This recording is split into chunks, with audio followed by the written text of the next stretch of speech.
أهلا بكم. ضيف الحلقة المفقودة لهذا العدد بهذه الحلة الجديدة والجميلة شخصية تعرفونها جيدا، بل عرفتموها من خلال حلقات مفقودة سابقة في موسم سابق. إنه أشهر وال للجمهورية، تحول بقدرة قادر إلى مجرد رقم في سجن السركاجي. ضيفي مشاهدي الكرام هو الوالي السابق السيد بشير فريك. روى لنا فيما سبق جزءا من القصة، لكنه اليوم في هذه الحلقة المفقودة سيروي لنا القصة كلها.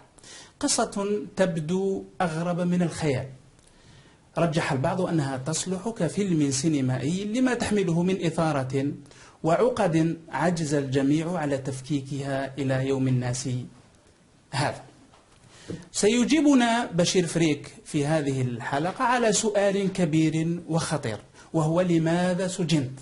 وهل حقا يتعلق الأمر بتبديد المال العام، أم أن الرجل وقع ضحية تصفية حسابات لشخصيات كبيرة في الدولة؟ ما هي العلاقة بين سجن بشير فريك لأكثر من 7 سنوات وفضيحة تفجير فضيحة الشبكة الدولية للمتاجرة في الكوكايين التي كان يقودها بارون المخدرات المعروف زنجبيل؟ هذه الشبكة الدولية التي أثير حولها لغط كبير واتهم فيها مسؤولون كبار، على رأسهم الجنرال كمال عبد الرحمن قائد الناحية العسكرية الثانية في ذلك الحين. هذه الشبكة الدولية ذكر فيها أيضا أسماء كبيرة متورطة، منها ولاة سفير سابق، مدراء صحف محلية، والكثير من المسؤولين المحليين. هل كان بشير فريك متورطا في التآمر على الجنرال كمال عبد الرحمن والزج باسمه في الشبكة الدولية للمتاجرة في الكوكايين؟ ربما لوقف مسيرته المهنية، خاصة أن الرجل كان مرشحا في تلك الفترة لخلافة الجنرال توفيق على رأس الديارس. ثم هل رد الجنرال كمال عبد الرحمن بتوريط الوالي بشير فريك في الكثير من قضايا الفساد والزج به في السجن 7 سنوات؟ هل يعقل أن يسجن وال من أجل 5 سكنات و5 محلات تجارية بينما المال العام ينهب دون رقيب ولا حسيب؟ هل يعقل أيضا أن يعمد جنرال وقائد لناحية عسكرية مهمة على المتاجرة في الكوكايين؟ هي خيوط متشعبة سنحاول مع ضيفي بشير فريك أن نسلط عليها الضوء على اعتبارها نقطة سوداء من النقاط التي عشناها في التسعينات. مشاهدي الكرام، باسمكم جميعا أرحب بضيفي في هذه الحلقة المفقودة السيد بشير فريك. مرحبا سي بشير. أهلا وسهلا. مرحبا بك. الجمهور الجزائري يعرفك بشكل كبير جدا، خاصة في السنوات الأخيرة كثر الجدل حول قضيتك. 7 سنوات في السجن ليست بالقليلة، ولكن من خلال سيرتك الذاتية السنوات الأخيرة كلها ألغاز. أهم لغز ممكن أن نبدأ به والمشاهد يهمه أن يفهم بعض طلاسمه.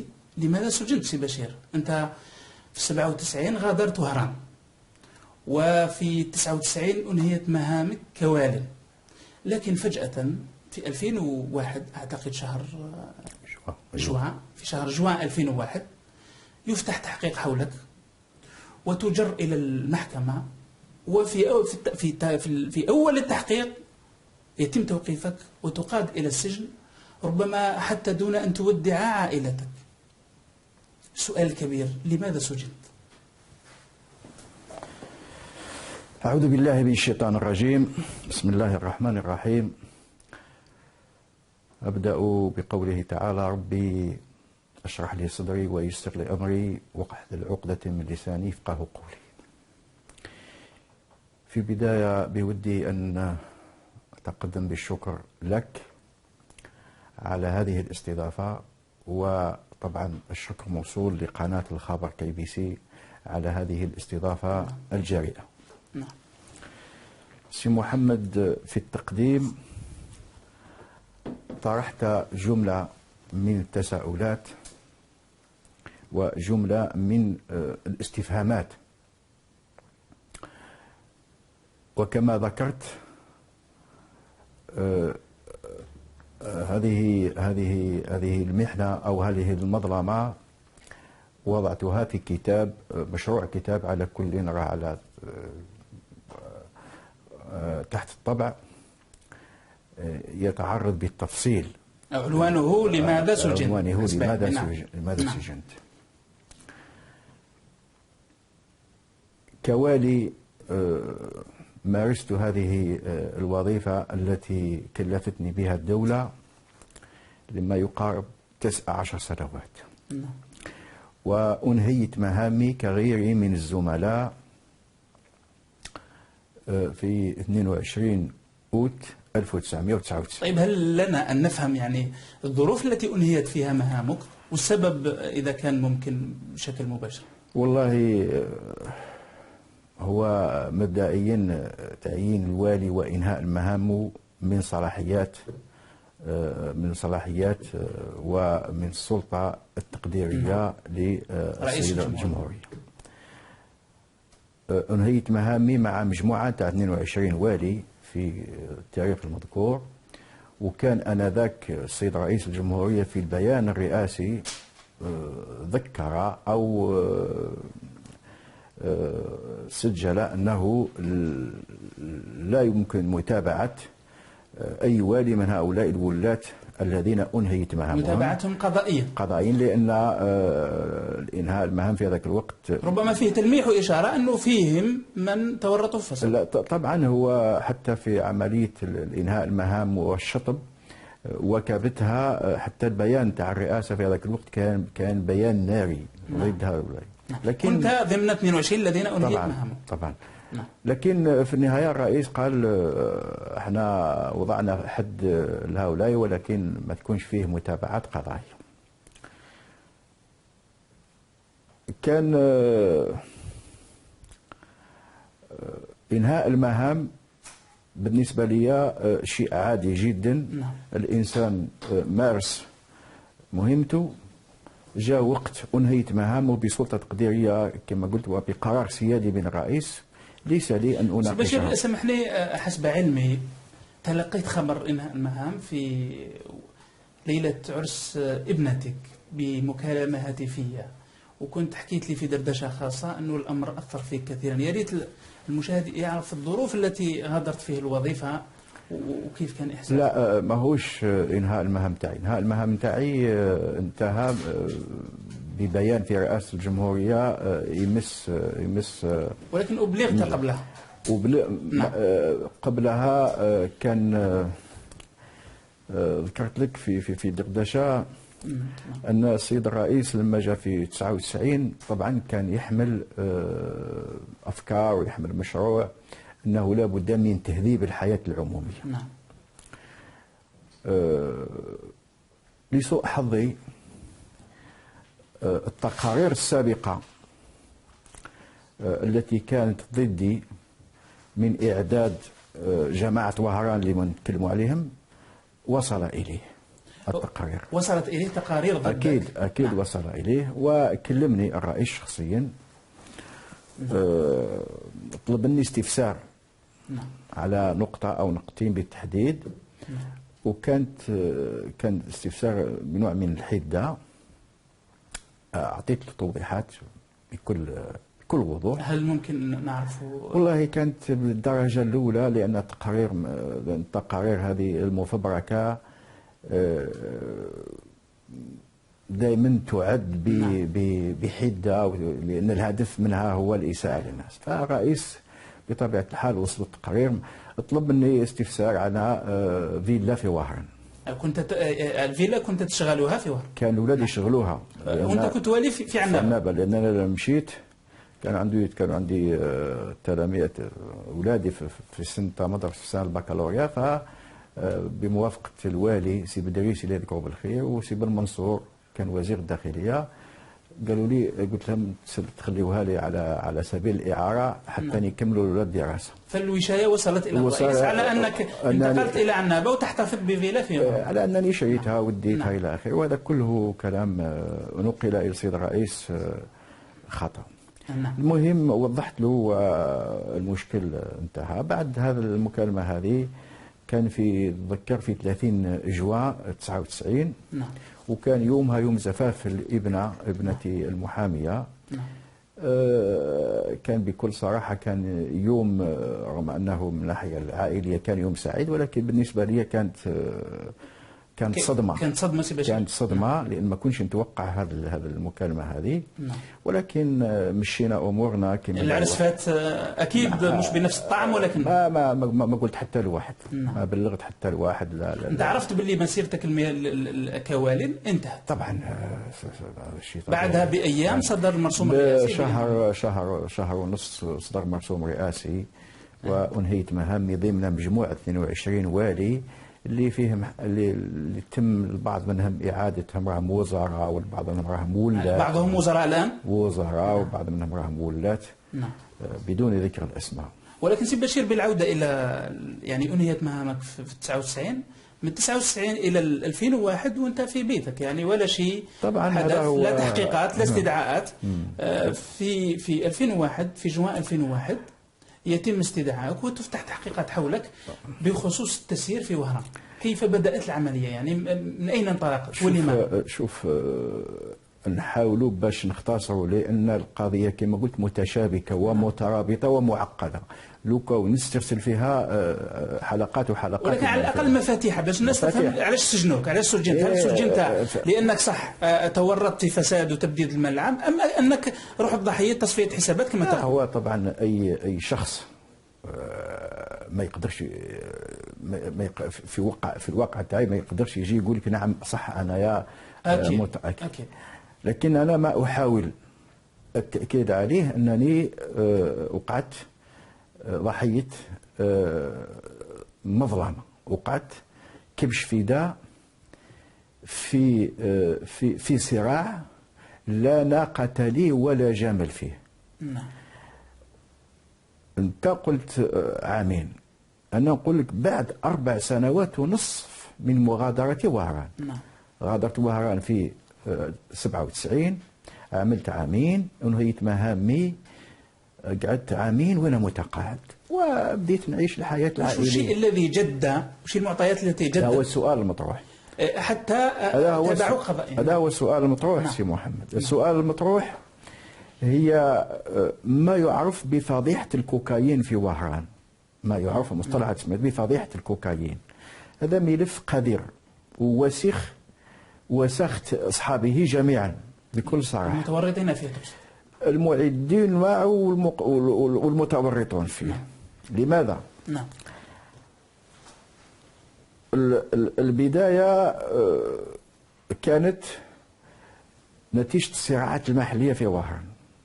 هذا قدهزيل عرفته في وهران، كان مندوب تشغيل الشباب. للتذكير، قدهزيل مندوب تشغيل الشباب بولاية وهران هو الذي فجر هذا التقرير ورفعه إلى المسؤولين. هذا هو وفيه التفاصيل التي سمحت باش نعطيك تسلسل. نعم. باش الناس تعرف الحقيقة باختصار. قدهزيل كان على وفاق مع السمع هذا السمع ولا كيفاش نقولوا، هذا المدعو قوادري كان على وفاق معه.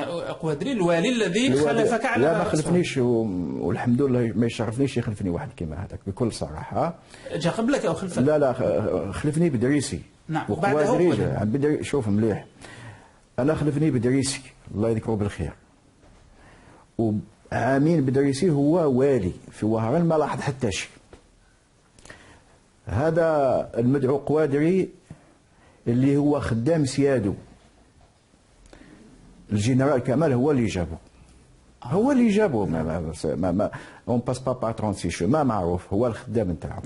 هو اللي جابه. خدم عامين في وهران ما لاحظ حتى شيء، بالعكس كان يتصل بيا من حين لاخر في مناسبات ونقدم تبادل التهاني الى اخره، علاقتي كانت به عاديه. مباشره بعد انفجر قدهزيل حكايه الكوكايين اللي يتهم فيها مجموعة أشخاص ذكرتها، على رأسهم قائد الناحية الجنرال كمال، والوالي قوادري، والمدعو مختار اللي كان رئيس أمن الولاية، وهو كان في ذاك الوقت لعب هذا كشغل ماهوش رئيس أمن الولاية، كوباي تاع الولاية، معروف.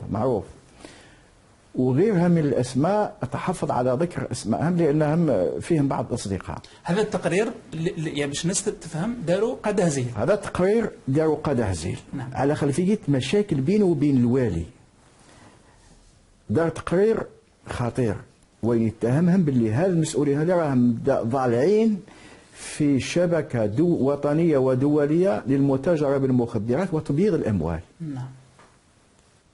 اول ما بدا يخرج هذا الخبر هذا، طبعا هو تقرير داروا محلي.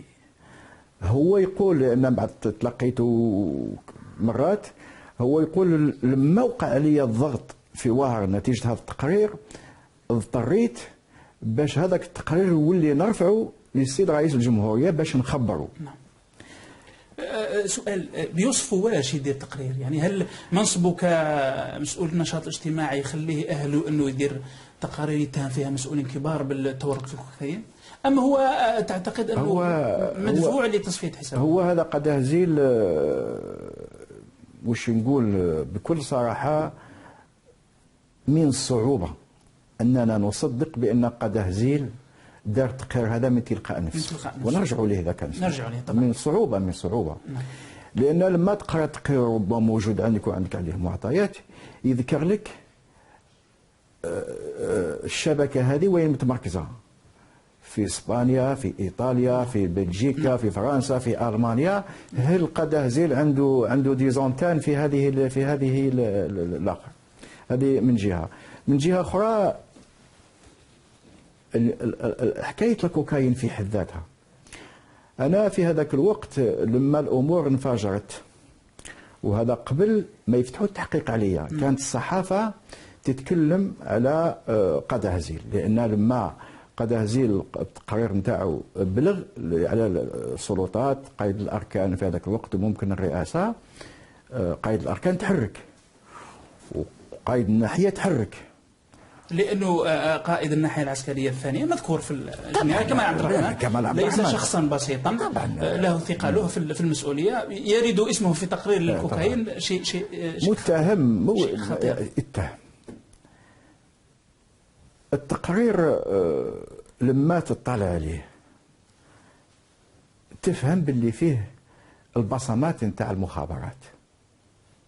أكيد. يعني بصراحه سي بشير، تعتقد انه قدهزيل مدفوع من المخابرات لتحطيم جنرال كمال عبد الرحمن؟ والله شوف سي محمد، انا ما نقدرش، ما عنديش معطيات دقيقه باش يعني نجزم في هذه القضيه، ولكن فيه البصمات. قدهزيل عندي وثيقة موجودة وين يقول خلال شهر مارس افريل ماي 2001 كنت على علاقة وعامل يومية مع عقيد في المخابرات هنا في العاصمة ويعمل معاه على هذا الملف هذا. هذه قالها في تصريح؟ موجودة ومكتوبة، أنا عندي وثيقة. نعم. وثيقة مكتوبة، هذه واحدة. ثانيا هو يوم المحاكمة نتاعو يصرح ويقول باللي أنا راني نتعامل مع الدياراس منذ 1974 موش 84.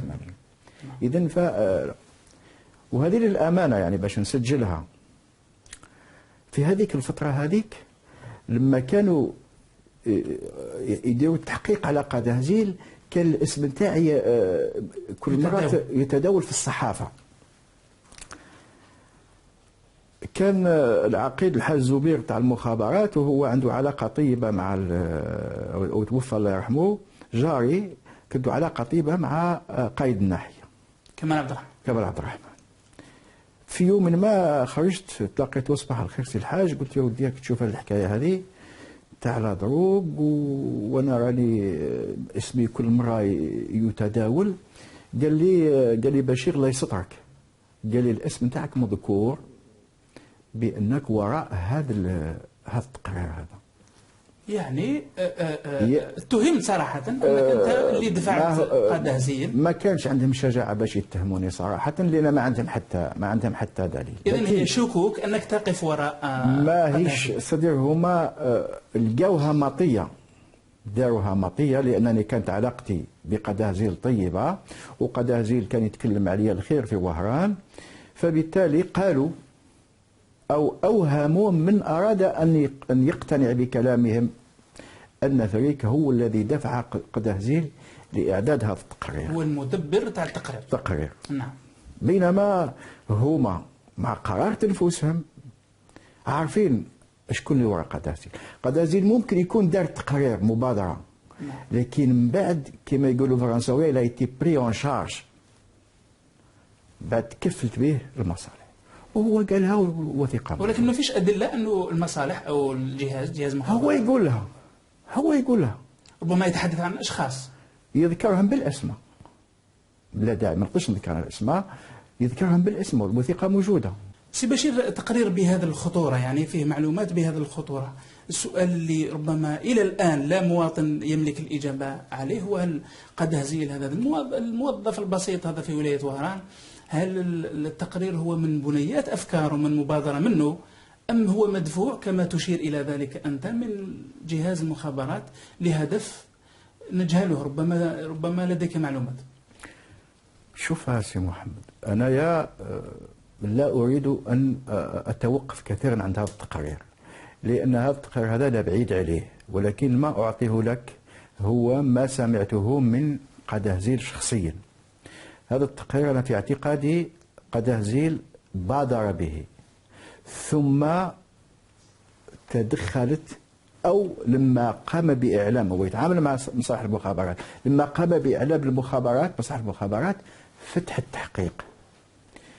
ولمن يريد معرفة الحقيقة، الملف راه موجود في في في في في, في دهاليز المخابرات. طيب لماذا توقف التحقيق حول القضية بسجن قدهزيل وانتهى الموضوع؟ طبعا هما حلوا لي بروبليم ميليتير وميليتير. نعم.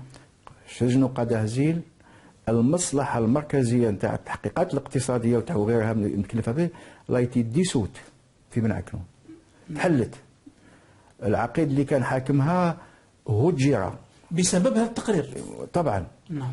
حكاية كبيرة، لأن العمار اللي رحمه كان قوي في هذاك الوقت، وكان وقف في صف جنرال كمال عبد الرحمن الذي ذكر اسمه كمتهم رئيسي في وكان الجنرال كمال اتهم رسميا توفيق باللي توفيق كان على علم بهذا التقرير. وطبعا اكيد ما يقدرش عقيد في المخابرات يعالج ملف بهذا الخطوره الحجم وما يكونش مدير المخابرات توفيق على علم. طيب لماذا استهداف كمال عبد الرحمن في رايك؟ انا نقول لك ماهوش استهداف، انا في تصوري قدهزيل لاغراض ما قام بهذه المبادره. نعم.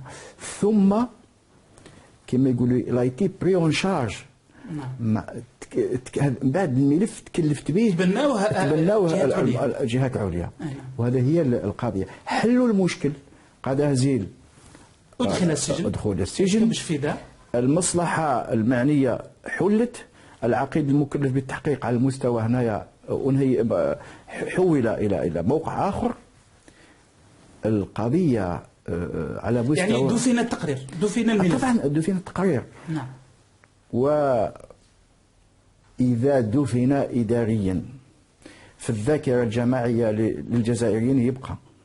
نعم. يبقى لأن في يوم ما كان هناك جنرال متهم في المتاجرة بالكوكايين في وهران، حبذا لو فتح التحقيق لمعرفة الحقيقة.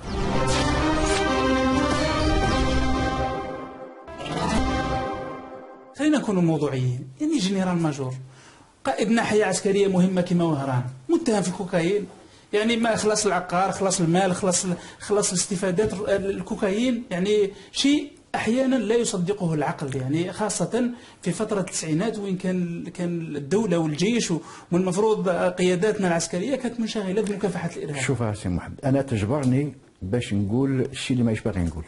لا قولوا سي بشر. أنا في دردشة. نعم. مع هذا العقيد اللي كان مكلف بالملف هنايا. نعم. وفي هذاك الوقت وراه موجود بالحي وماهوش لازم باش نذكر اسمه. قلت له يا ولدي انا مانيش مقتنع بهذه الحكايه كما تقول انت، جنرال مع جنرال والي رئيس امن الولايه نائب عام مساعد امين عام الوزاره الى اخره متهمين في الضروق. قلت انا مانيش مقتنع بها. نعم. قال لي بالحرف الواحد، قال لي انت يا راسك يابس وماكش باغي تفهم، الملف انا اللي حاكمه واللي نتبعه وراي كاين منها. وذكر لي حكايه الباخره في وهران اللي لقاو فيها لا دروغ، وذكر لي مجموعه نتاع القرائن والادله باللي ملف لا دروغ موجود صحيح والجنرال كمال متورط فيها. هذا ماهوش معناه انا جو كوسيون ولا ناكد هذا الكلام هذا، انا نحكي الشيء اللي سمعته. ولكن ظاهر يعني سامحني سي بشير من التفاصيل هذه انه الرجل كمال عبد الرحمن كان قائد ناحيه عسكريه مهمه، كان واقف في مكافحه الارهاب، كان المسار المهني نتاعو في تصاعد، جنرال ماجور مرشح ايضا بعض الاوساط ورشحته انه يخلف الجنرال توفيق على راس الديارس. من الطبيعي انه يظهروا له خصوم واعداء يحبوا يكسروه باش ما يتقدمش، وسيفري يعني هو الذي حصل انه انتهى مساره المهني بهذا الفضيحه التي يقول هو ويقول من ربما لديهم يعني موقف موضوعي انها ملفقه. ايه هو الان انت نصبت نفسك مدافعا على الجنرال كمال، من حقك. انا لا ادافع عن الجنرال. انا نقول لك انت سي بشير، انت تقول ان هذا التقرير الذي اتهم فيه بشير كمال عبد الرحمن هو السبب في الزج بك في السجن. بيان سور. خلينا نحكي على التقرير هذا. هناك من يقول انه ملفق. ما يهمنيش انا ملفق ولا انا لا يهمني هذا التقرير، انا نعطيك الحقائق. اما ان هذا التقرير ملفق ولا لا، هذا سي قدهزيل اللي هو في الحقيقه هو السبه نتاع المحنه نتاعي. صاحب التقرير. نعم. صاحب التقرير هو اللي دار التقرير. نتمنى تكون عنده شجاعه ويجي يدافع عن التقرير نتاعو امام الراي العام. نعم. لكن نوجه له نداء للحديث عن تفاصيل هذا التقرير. وبعدين الناس اللي تكلفوا بالملف على مستوى المخابرات نعم. موجودين احياء تكون عندهم شجاعه ويكشفوا الحقيقه. لكن ما يؤسفني ويؤلمني نعم. ان هذا التقرير عن حق او صواب وجه لقائد الناحيه والوالي وغيره، عوض ان يتجهوا نحو قدهزيل ومن وراءه اذا كان وراءه اتجهوا نحو فريك. وهذه هي المؤامره الدنيئه. علاش اتجهوا نحو بهدف سي بشير؟ الهدف فيه زوج اهداف. نعم. انا كانت عندي مشاكل كبيره مع قائد الناحيه من بعد لازم نطرقوا لها. نعم. لما كنت فيها مشاكل كبيره، كان بغى يحتويني، بغى يسيطر عليا، بغى كذا. فيه عامل انتقامي لان الملف وصل حتى الزغوال وكذا الى اخره. وثانيا هذا الاهم هو خلق. شوف سي محمد، لو كان ترجع للصحافه في هذاك الوقت تخلع. نعم. موجوده قصصات تظهر على الشاشه. نعم. جرائد عندي قناطير تاع الصحافه. نعم. داروا حمله امنيه غير مسبوقه، نعاود مليح نقول غير مسبوقه، وموازتها حمله اعلاميه شرسه ضد شخصك. ضد شخصي. علاه؟ خلقوا لافير فريك وعطاو لها هاله اعلاميه. واش حدث؟ للتغطيه في رايك انت للتغطيه على ان الكوكايين. هذيك لافير تاع فريك وهذيك الحمله هذيك احتوت قضيه الكوكايين. يعني اصبح الراي العام لان ما كان حتى واحد اللي عنده شجاعه باش يروج لحكايه الكوكايين. كانت خطيره. نعم. الوحيد الجريده اللي تكلمت عليها بقوه هي الكواليس نتاع سي محمد صالح حفظ الله. نعم. كان وقتها صلاتها موجود القصص موجوده وغلقوها للجريده. نعم. فهاي المؤامره عوض انهم يتجهوا لفتح تحقيق حقيقي حول وروجوا ظلما وعدوانا باللي انا كنت وراء قدهزيل. وهنا نفتح قوس. نعم. نفتح قوس. قدهزيل هو موجود قبل ما يدخل السجن، ما نتذكرش 3 ايام ولا اسبوع، ما نتذكرش.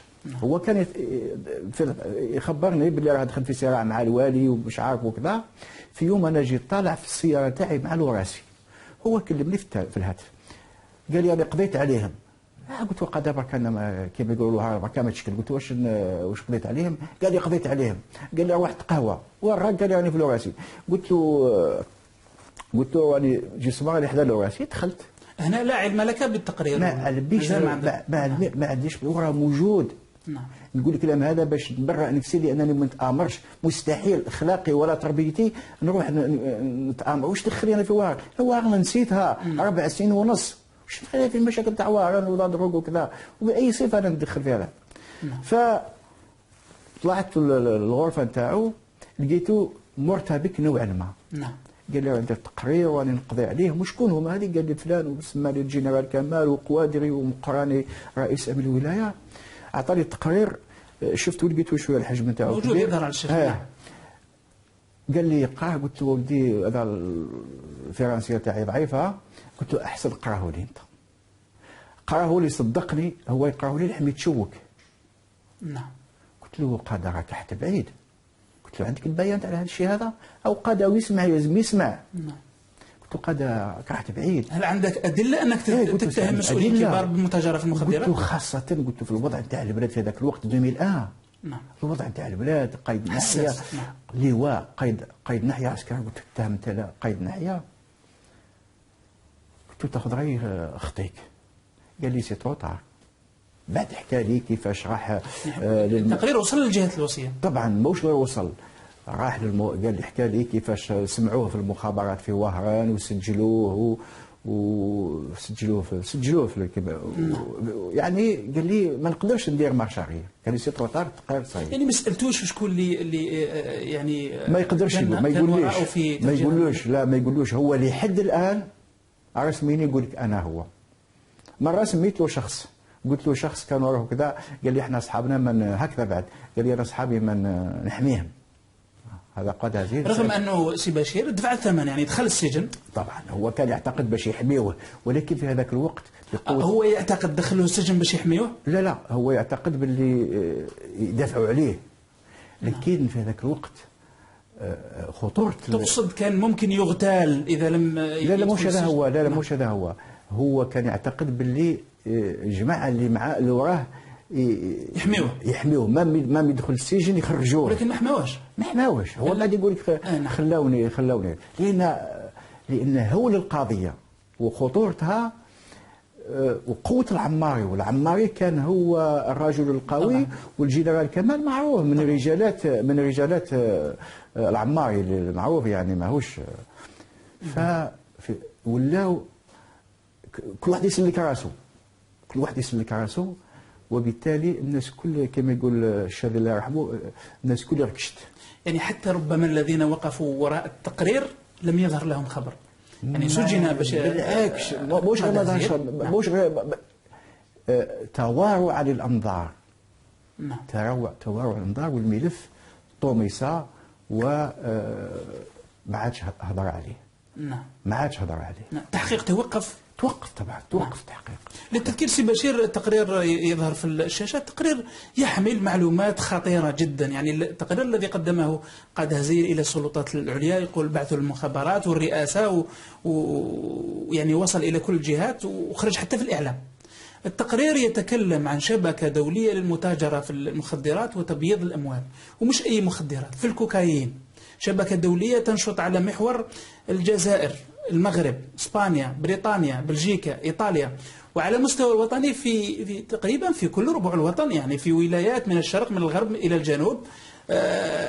يتحدث عن خيوط دولية لتحريك هذا الكوكايين، هذه السموم هذه، ومتاجرة بها في الجزائر. يقود الشبكة حسب التقرير البارون المعروف أحمد زنجبيل. الناس يعرفوا زنجبيل، اللي ما يعرفوش الناس أنه ربما زنجبيل هذا بارون مخدرات، لسنا ندري هل هو شخصية حقيقية أو وهمية. يقال أنه كان مسجون في المغرب في التسعينات، ثم المغرب أطلق سراحه ودخل إلى الجزائر، وانتشرت السموم في التسعينات بعد دخوله. متهم أيضا في التقرير الجنرال كمال عبد الرحمن، أو ربما هو أبرز المتهمين، قائد الناحية العسكرية الثانية، كواحد من أكبر منشطي هذه الشبكة. متهم الوالي السابق مصطفى قودرية، متهم مدير الجمارك الجهوي، متهم الأمين العام للداخلية في ذلك الوقت، متهم قائد أركان الدرك بالناحية الثانية، كثير من القيادات العسكرية، رجال رئيس أمن الولاية أكبر المتهمين، رئيس أمن الولاية أيضا مذكور، عدد كبير من رجال الإعلام، رجال الأعمال متهمين، 3 صحف مدراء، 3 صحف محلية أيضا ذكرت أسماؤهم في هذا التقرير على أنهم متورطون. يعني أشياء لا تصدق. قد هزيل هذا الموظف البسيط في وهران يجيب لنا خيوط شبكة دولية موجودة في إسبانيا وبريطانيا وإيطاليا. أكيد أن التقرير هذا كان مقصود بهدف، والهدف على ما يبدو في الظاهر هو تكسير كمال عبد الرحمن. ثم توقف التحقيق، لأنه كما تقول ربما وجود قائد الأركان في صف كمال عبد الرحمن أقبر الملف في حينه.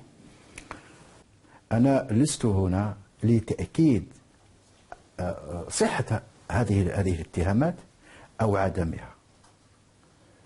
ما نقدرش ولكنك تعتقد أنه بسبب هذا التقرير ماهوش أعتقد أدخلت السجن. سي محمد. نعم. لا أعتقد، متأكد مليون في المية.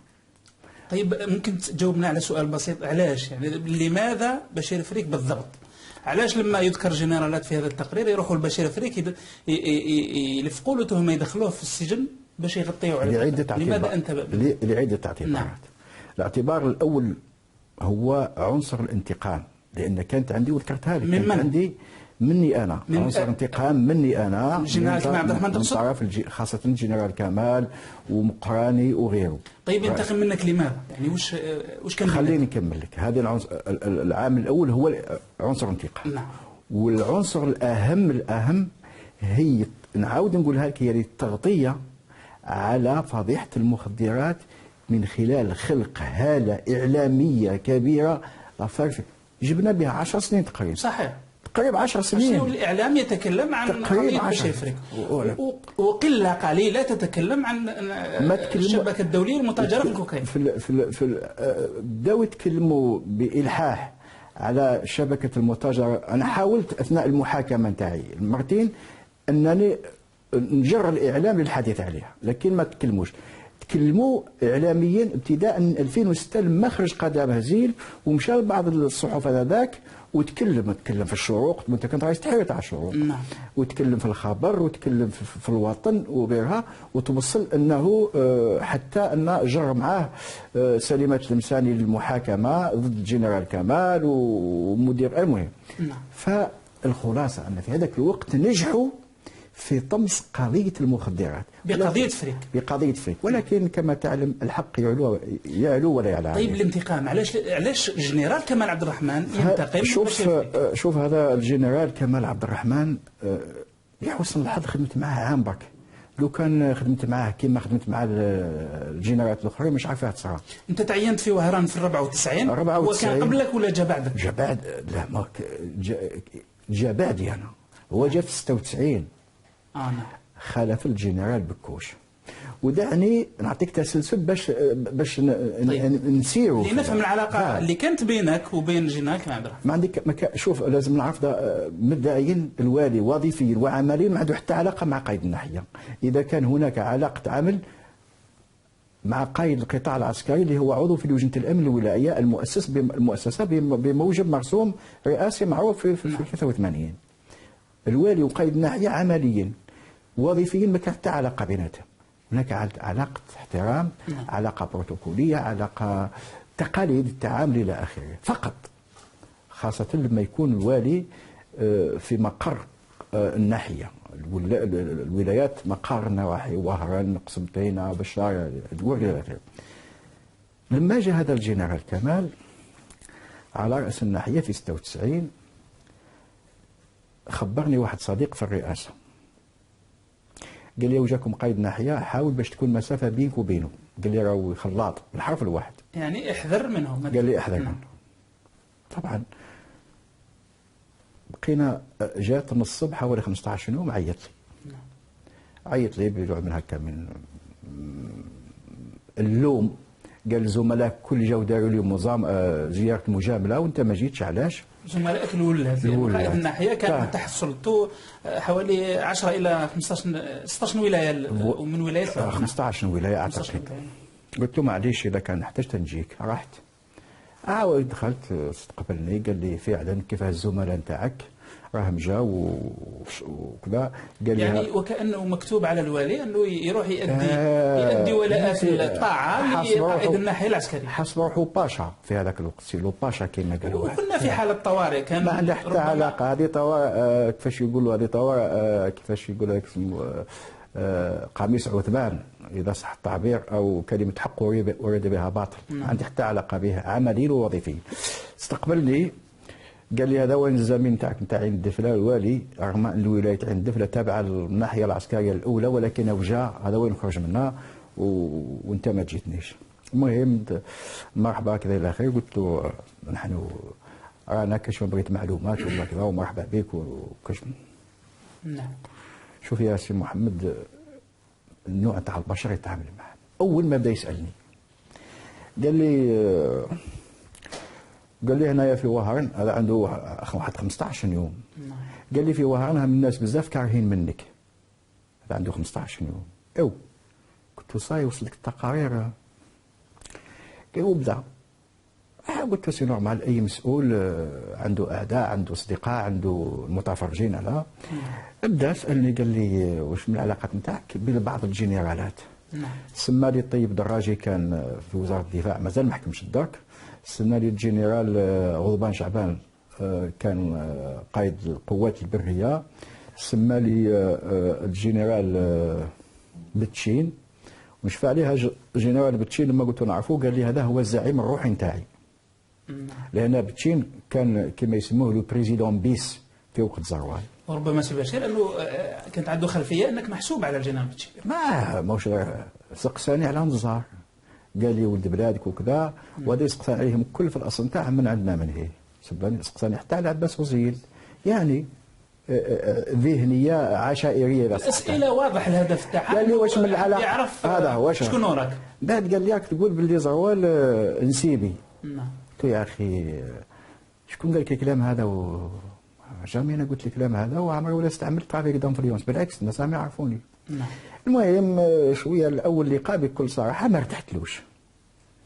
كي جيت خارج اعطاني كلمه، قال لي اون توليكا احنا ثاني ما ساهلين.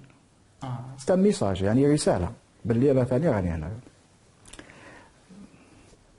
والله بكل صراحه تمنيت ما رحتلوش. نعم. حوالي شهر وهنا تأزمت القضيه، عيط لي، راح تستقبلني كاس تاي مكسرات، قال لي اليوم عندي واحد الاسئله نطرحهم عليك. قلت له تفضل حضرات. اول ما سالني قال لي علاه تعطي 15 نقطار ارض فلاحيه للجنرال بكوش. نعم. بنوع هكذا من يعني من الاستعلاء، كيشغل راني ارتكبت كبيره. لما شفت الورقه لقيت مجموعه نتاع نقاط، قلت له حضرتك يظهر لي كان مجموعه نتاع نقاط، واصل التساؤلات نتاعك ونجاوبك. قال لي علاش عطيت فيلا للكولونيل وهاب؟ الكولونيل وهاب هو اللي كان حاكم الامن الجهوي، الامن العسكري الجهوي، اسمه ماجنطا سيتي يعني. قال لي الكولونيل الكوموندا عبد القادر حاليا راه جنرال وانسان محترم ومثقف وكنت على علاقه طيبه به. قال لي هذا راه يظل معاك في المكتب وتخرج معاه عباره عن الظل نتاعك، واش كان بيناتكم؟ ثم قال لي عندك اف 5 في وهران، كيفاش تدي انت اف 5؟ قلت له هذا مكان، قال لي هذا مكان. صدقني هو يهضر والدم نتاعي يغلي. اكيد هو استنطاق هذا. استنطاق. نعم. قلت له حضرات لو كان على بالي انا باللي في يوم ما جنرال يوجه لي هذا النوع نتاع الاسئله راني جيت، راني بالك جنرال ثاني ولا انا جنرال كيما انت ولا كولونيل ولا ما باش. قلت له ولكن هذه الاسئله هذه راني درك في السنه التاسعه ولا مانيش عارف ولا الثامنه تاعي كوالي ما وجهها لي لا وزير الداخليه لا رئيس الحكومه لا في الرئاسه. ولكن ما عنده حتى صفه قانونيه يوجه لك هذه الاسئله. ما كان حتى صفه لا قانونيه. طيب علاش قبلتها يعني من المفروض؟ لا درك نفهمك. قبلتها ذرعا كيفاش نقولوا باش نبينوا لا بون فوا تاعها. قبل المشاكل معهم. نعم. قلت له شوف حضرات يظهر لي راك غلط. قلت له راك رحت بعيد، وهذه الاسئله هذه كما تقول لك ما يقدر الناس اللي مسؤولين عليها مباشره قلت باي صفه توجه لي هذا النوع تاع الاسئله. قلت له راك غلط حضرتك. قلت له راني والي معيب بمرسوم، مش معقول انت تستجوبني بهذه الطريقه هذه. قال لي ممكن يطلب مني تقرير ولا حاجه باش نعرف واش نقول. يطلب منك تقرير ضد الوالي ولا على والي باي صفه. المهم قلت له شوف حضرات باش نتفاهموا، قلت له احتراما لهذاك الرتبه نتاعك وهذا الموقع هذا والمؤسسه اللي تمثلها نجاوبك بصدق، لكن هذه الاولى وهذه الاخرى، واني في المستقبل نرفض اي سؤال من هذا النوع هذا. تذكر باش ما ننساش سالني على ميناء وهران بإلحاح. نعم. قال لي واش من العلاقه نتاعك بميناء وهران؟ وضحت له العلاقه الوظيفيه الى اخره، واش كان كذا. هذه معقوله لان يسالني ولكن هو عنده خلفيه صراع على السيطرة، من يسيطر على الميناء؟ هل هو الوالي أم غير الناحية؟ نعم. أعطيته توضيحات باللي الوالي عنده صلاحيات، وهو كانت عنده وحدة عسكرية عنده صلاحيات، ووضحت له كذا. يعني حتى الميناء عليه علامة استفهام. لا يعني طبعا لماذا يصر على معرفة الميناء تحت سيطرة من يكون؟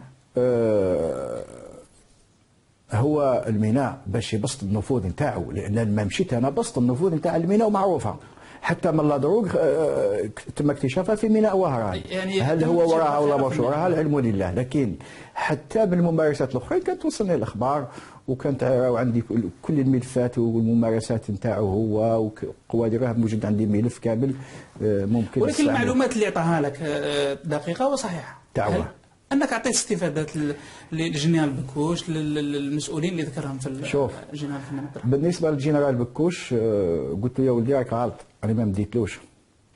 الجنرال بكوش قلت له لما كان قائد الناحيه طلب مني، وقلت له للعلم الجنرال بكوش عرفته لما كان حاكم مدرسه الدبابات في باتنا قديم مجاهد هو.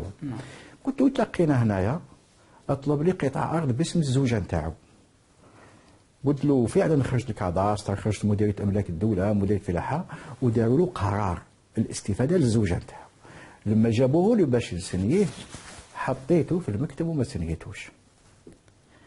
قلت له ولكن اعطيك الصحه راك فكرتني، وانا انسان وفي كما قال واحد لكلمتي. الجنرال بكوش راه الان غادر العسكر، او دوك نخرج منه نطلب منه اذا مازال مهتم وملح نقول له يجيب له زوج وثائق، يجيب لي لا رادياسيون نتاعو من العسكر من الجيش، ويجيب لي شهاده باللي مجاهد. وعلاش سي بشير الحرص انك تعطي استفاده للجنرال؟ يعني تزيد له مجاهد، تزيد المال للبحر، يعني في عوض الاستفادات هذه تروح للمواطنين الفقراء. اي والله غالبا تحرص انك تمدها الجنرال. سي محمد روح شوف الوضع تاع الجنرال كمال، الجنرال بكوش لو كان موش التقاعد نتاعو ويطلب، ماهوش الجنرال تقول كيف تسمح لك تقول لي زيد المال البحر يسمح هنايا. واش يطلب المرتب الجنرال يسمح له الدوله تكفل مرتب محترم للجنرال. الجنرال وعنده ولادته وعنده كذا، وفي ثاني القطعه ارض ما داهاش كجنرال، داها كمجاهد. انا يعني انا لما قلت وفعلا عيطت له وجاب لي الوثيقه وعطيتها له كمجاهد، لان فيه قرار وزاري مشترك الجيوب العقاريه هذه الفلاحيه الزائده تمنح للمجاهدين وذوي الحقوق. المهم في تدخل عطيتها له في اطار القانون، ما خرقش قانوني غير ما نقدرش ندير واش من فايده تاعي باش بدليل لما كان اون بوست. وين التاثير نتاعو عليا انا كي كان في المنصب ولا كي خرج؟ كي كان في المنصب، كي كان في المنصب ما عطيتلوش، لما خرج عيطت له لان من حقه، والان راهو يتفلح فيها. في طيب باقي الاستفادات اللي باقي الاستفادات قال لي على الكورنال وهاب راك عطيت له فيلا، قلت له ودي ما عطيت له ما على بالي به، راه شرا من لاكناب. على ذكر لاكناب في نفس الجلسه قال لي علاه ما تنحيش مدير جهوي تاع لاكناب قوار مؤمن. قلت له باي صفه نحيه، هو يخدم لاباس به وبثاني تبع المؤسسه عمر اقتسام ما عندي حتى علاقه به، قال لازم يتنحى. ما نحيتوش، ما مش مصلحتي حتى باش نحي. ممكن اذا كان كاين حاجه نكتب لوزير الماليه ولا المدير العام تاع الكلام، ما كان والو، كان انسان يخدم نازي كانت علاقتي به طيبه.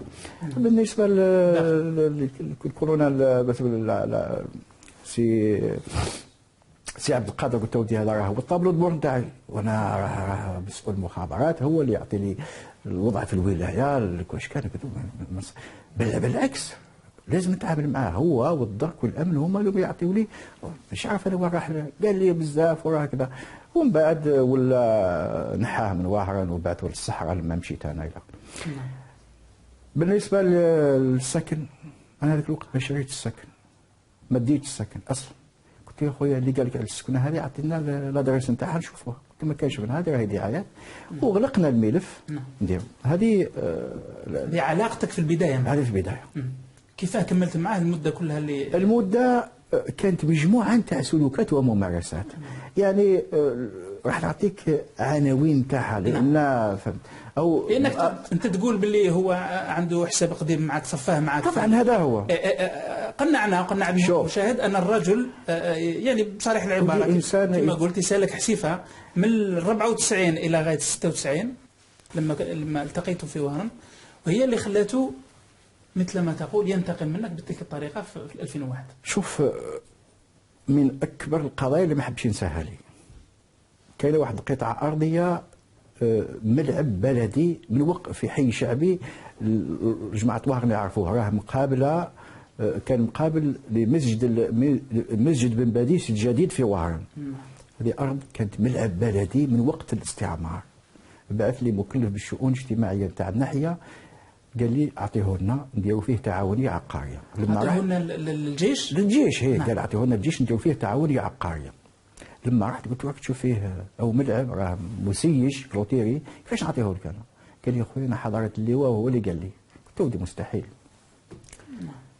لما رحت انا اعطاوه هذاك الملعب، داه داروه تعاونيه عقاريه. يعني هذاك الملعب الان تعاونيه عقاريه؟ تعاونيه عقاريه فيه عمارات، ساكن فيلات ار بلس 2 ار بلس 3. شكون داروا الرئيس تاع التعاونيه؟ بولسهول ياسمين خضراء، مازال كان عسكري في وهران. الروائي والكاتب هو كان عسكري، كان في الجيش، كان في الجيش.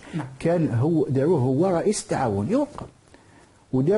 داروا الاسماء في البدايه للتمويه، ثم مباشره لما حصلوا على العقد ولاو باعوه كما يقولوا له هارنا قلبوها، بما فيهم هو الجنرال كمال ما بانش في التعاون ديالو في الصوره، ولكن اسماء مستعاره. بينما هذا مقراني رئيس امن الولايات دا زوج قطع، وانا عندي القائمه تاع الاولين الاسماء الاولى وكلها قطاع، داروهم قطاع نتاع 400 متر 412 410. هذا مدها الوالي اللي جاء بعدك؟ اللي جاء بعدي. نعم. وما لا يسهل عليهم، انا مهم انا ما مديتلوش هذه ما غفرها ليش. النقطة الثانية وين موجود حاليا مستشفى وهران، المستشفى العسكري تاع وهران. هذه قطعة أرضية أنا أعطيتها في وقت الجنرال بكوش، أنا درت قرار ولائي حولها من الأملاك الخاصة للدولة إلى الأملاك العسكرية باش من صلاحية الدولة باش يديروا فيها مستشفى عسكري. كي مشى راح بكوش كي جا هو نفس الشيء، بعث لي لي بلون والتصاميم داروها له كذاك، وهز هذيك المساحه هذيك الشريط اللي موجود على الطريق ودار فيها 3 تعاونيات، وقال لي باش تسنيوها لي. هذا دائما يبعث لي مدير النشاط الاجتماعي نتاعو لاكسيون سوسيال. وانت ترفض؟ طبعا رفضته مستحيل. قلت له هذا املك عسكري الولي ما عادش يتصرف فيه اصلا. قال لي انا قائد ناحيه يتنازل. قلت له من الناحيه القانونيه قائد ناحيه ما يقدرش يتنازل، لازم وزير الدفاع هو اللي فاجراءات وزير الدفاع هو اللي يتنازل، ماهوش قائد الناحيه. وبعدين هذا مخصص باش فيه مستشفى عسكري. نفس الشيء ما هضمهاش. الملاحظه الثانيه او النقطه الثانيه اللي هذه نشوف كاع النقاط السوداء. كاين واحد نزل والله سميه ملها ولا سميه اسمه فورلامون، الجماعه راهم يعرفوه في الخرجه تاع التينال تاع باش نروحوا لعين الترك مباشره من لابيشير نخرج يجيك فورلامون. هذا كان ملك عسكري بقرار من الشاذلي، لان الشاذلي الله يرحمه كان يدور بزاف في وهران. في يوم ما قرر باش هذا المكان هذا يحولوا للولايه في وقت بغدادي العلونة على ما اتذكر في الثمانينات، وداروا محضر تحويل من الناحيه العسكريه للولايه. داروا في الولايه في هذاك الوقت اعلان كراوه لواحد مواطن يستغلوا كفندق واستثمر فيه. كي جا الجنرال كمال لقى جماعه يسهروا فيه ما يشتيهمش، هذا الكولونيل عبدو، الكولونيل عبدو عز الدين، الكولونيل وهاب وغيرهم، لازم يسترجعوا. قال لهم استرجعوا. دار الاجراءات مع وزاره الدفاع باش يسترجعوه. كان من المفروض يخبرني انا كوالي، لان هذا راهو موضوع تصرف الولايه، والولايه راهي في تعاقد مع مواطن واستثمر فيه هذا المواطن. تمكن من استرجاعه؟ ما هو استرجعه، استولى عليه بالقوه.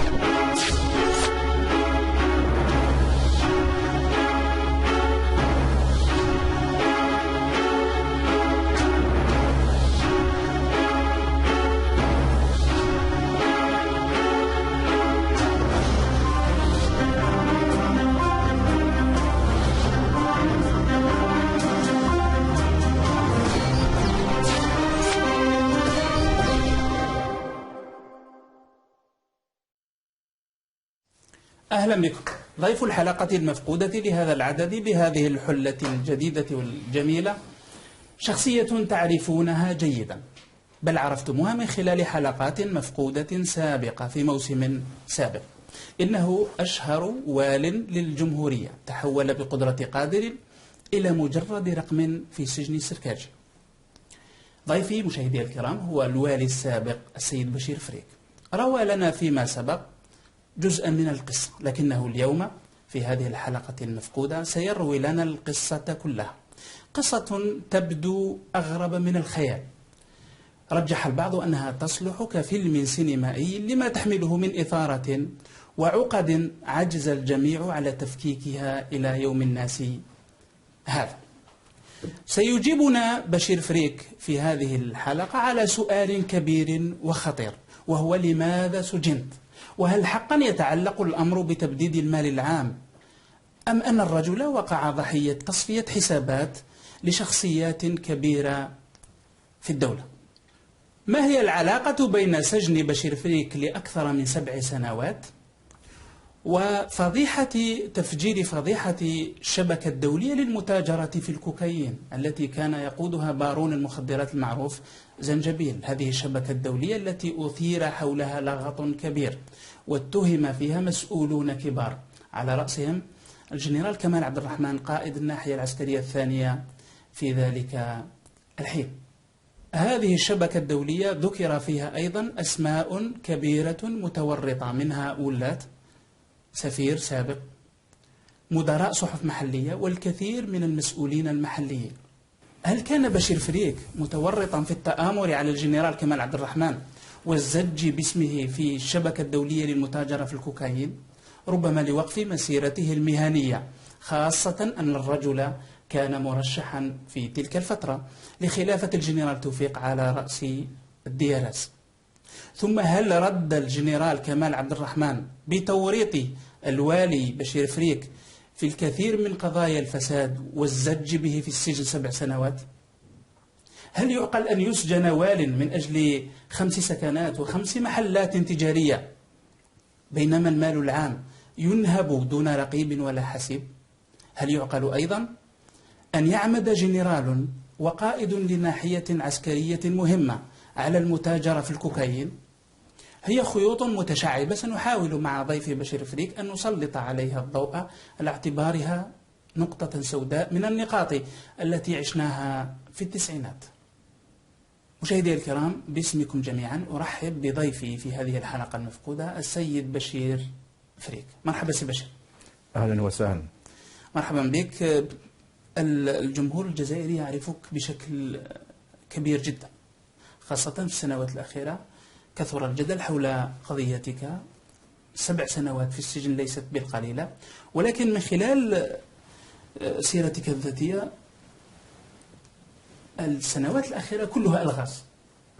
أهم لغز ممكن أن نبدأ به والمشاهد يهمه أن يفهم بعض طلاسمه.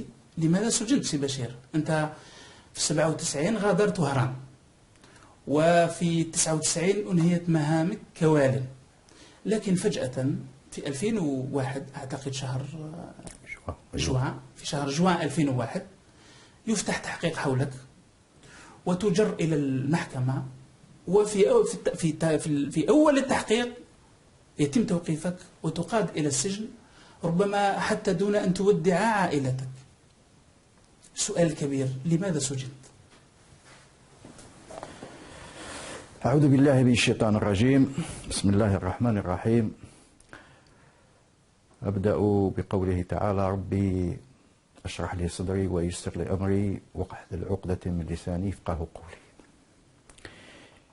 في بداية بودي أن أتقدم بالشكر لك على هذه الاستضافة، وطبعا الشكر موصول لقناة الخبر KBC على هذه الاستضافة الجريئة. سي محمد، في التقديم طرحت جملة من التساؤلات وجملة من الاستفهامات، وكما ذكرت هذه المحنة أو هذه المظلمة وضعتها في كتاب، مشروع كتاب على كل راح على تحت الطبع، يتعرض بالتفصيل. عنوانه لماذا سجنت؟ عنوانه لماذا سجنت. كوالي مارست هذه الوظيفة التي كلفتني بها الدولة لما يقارب 19 سنوات. وأنهيت مهامي كغيري من الزملاء في 22 أوت 1999. طيب، هل لنا أن نفهم يعني الظروف التي أنهيت فيها مهامك والسبب إذا كان ممكن بشكل مباشر؟ والله هو مبدئيا تعيين الوالي وإنهاء المهام من صلاحيات ومن السلطة التقديرية لرئيس الجمهورية. أنهيت مهامي مع مجموعة تاع 22 والي في التاريخ المذكور، وكان آنذاك السيد رئيس الجمهورية في البيان الرئاسي ذكر أو سجل أنه لا يمكن متابعة أي والي من هؤلاء الولاة الذين أنهيت مهامهم، متابعتهم قضائيا، لأن إنهاء المهام في ذاك الوقت ربما فيه تلميح وإشارة أنه فيهم من تورطوا في الفساد. لا طبعا، هو حتى في عملية إنهاء المهام والشطب وكابتها، حتى البيان تاع الرئاسة في ذاك الوقت كان بيان ناري ضد هؤلاء. لكن كنت ضمن 22 الذين أنهيت مهامهم. طبعا. لكن في النهاية الرئيس قال احنا وضعنا حد لهؤلاء ولكن ما تكونش فيه متابعات قضائية. كان إنهاء المهام بالنسبة لي شيء عادي جدا.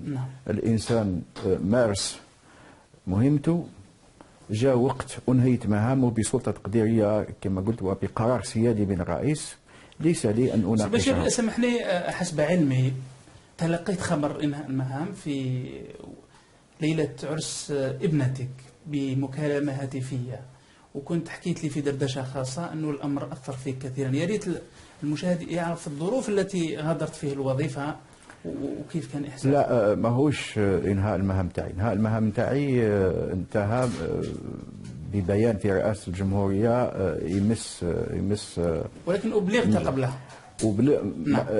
قبلها كان ذكرت لك في دردشة أن السيد الرئيس لما جاء في 99 طبعا كان يحمل أفكار ويحمل مشروع أنه لا بد من تهذيب الحياة العمومية. لسوء حظي التقارير السابقة التي كانت ضدي من إعداد جماعة وهران اللي نتكلموا عليهم وصل إليه التقارير. وصلت إليه تقارير ضدك؟ أكيد وصل إليه، وكلمني الرئيس شخصيا، طلب مني استفسار على نقطة أو نقطتين بالتحديد، كان استفسار بنوع من الحدة. أعطيت له توضيحات بكل وضوح. هل ممكن نعرف؟ والله كانت بالدرجة الأولى، لأن التقارير هذه المفبركة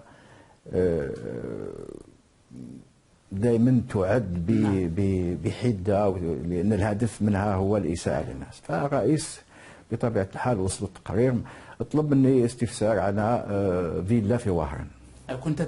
الفيلا كنت تشغلوها في وهران؟ كان أولادي يشغلوها. وأنت كنت والي في عنابة؟ لأن أنا لما مشيت كانوا عندي تلاميذ أولادي في سن مدرسة في سنة البكالوريا، فبموافقة الوالي سي بدريس الله يذكره بالخير وسي بن منصور كان وزير الداخلية، قالوا لي، قلت لهم تخليوها لي على سبيل الإعارة حتى يكملوا الأولاد الدراسة. فالوشاية وصلت إلى الرئيس على أنك انتقلت إلى عنابة وتحتفظ بفيلا فيها، على أنني شريتها وديتها إلى آخره، وهذا كله كلام نقل إلى السيد الرئيس خطأ.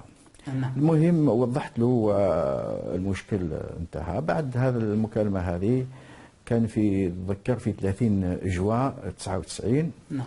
وكان يومها يوم زفاف ابنتي المحامية. نعم. كان بكل صراحة كان يوم، رغم أنه من الناحية العائلية كان يوم سعيد، ولكن بالنسبة لي كانت صدمة. كانت صدمة سي بشير. كانت صدمة لأن ما كنتش نتوقع هذه المكالمة هذه. نعم. ولكن مشينا أمورنا كما العرس فات أكيد مش بنفس الطعم، ولكن ما قلت حتى لواحد. نعم. ما بلغت حتى لواحد. لا أنت عرفت باللي مسيرتك كوالد انتهت طبعا. بعدها بأيام صدر المرسوم الرئاسي. شهر ونصف صدر مرسوم رئاسي، وأنهيت مهامي ضمن مجموعة 22 والي اللي تم البعض منهم إعادتهم راهم وزراء، والبعض منهم راهم ولاة. بعضهم وزراء الآن. وزراء، وبعض منهم راهم ولاة. نعم. بدون ذكر الأسماء. ولكن سي بشير، بالعودة إلى يعني أنهيت مهامك في 99، من 99 إلى 2001 وأنت في بيتك، يعني ولا شيء طبعا حدث، لا تحقيقات لا استدعاءات. في 2001، في جوان 2001 يتم استدعائك وتفتح تحقيقات حولك بخصوص التسيير في وهران. كيف بدأت العملية؟ يعني من أين انطلقت ولماذا؟ شوف نحاولوا باش نختصروا، لأن القضية كما قلت متشابكة ومترابطة ومعقدة. لوكا نسترسل فيها حلقات وحلقات. ولكن على الأقل مفاتيح باش الناس تفهم علاش سجنوك، علاش سجنت. هل سجنت لأنك صح تورطت في فساد وتبديد المال العام، أم أنك رحت ضحية تصفية حسابات كما تقول؟ هو طبعا أي شخص ما يقدرش في الواقع تاعي ما يقدرش يجي يقول لك نعم صح أنا يا متأكد. لكن أنا ما أحاول التأكيد عليه أنني وقعت ضحية مظلمة، وقعت كبش فداء في صراع لا ناقة لي ولا جمل فيه. نعم. أنت قلت عامين، أنا نقول لك بعد 4 سنوات ونصف من مغادرة وهران. نعم. غادرت وهران في 97، عملت عامين، انهيت مهامي، قعدت عامين وانا متقاعد، وبديت نعيش الحياه العائليه. وش الشيء الذي جد؟ وش المعطيات التي جدت؟ هذا هو السؤال المطروح. حتى تابعوك قضائيا. هذا هو السؤال المطروح. نعم. سي محمد، السؤال المطروح هي ما يعرف بفضيحه الكوكايين في وهران. ما يعرف مصطلح بفضيحه الكوكايين. هذا ملف قذر ووسخ وسخت اصحابه جميعا بكل صراحه. المتورطين فيه المعدين معه والمتورطون فيه. نعم. لماذا؟ نعم. البداية كانت نتيجة الصراعات المحلية في وهران. هذا قدهزيل عرفته في وهران، كان مندوب تشغيل الشباب. للتذكير، قدهزيل مندوب تشغيل الشباب بولاية وهران هو الذي فجر هذا التقرير ورفعه إلى المسؤولين. هذا هو وفيه تفاصيل باش نعطيك تسلسل. نعم. باش الناس تعرف الحقيقة باختصار. قدهزيل كان على وفاق مع السمع هذا السمع ولا كيفاش نقولوا، هذا المدعو قوادري كان على وفاق معه. قوادري الوالي الذي خلفك على. لا ما خلفنيش، والحمد لله ما يشرفنيش يخلفني واحد كيما هذاك بكل صراحه.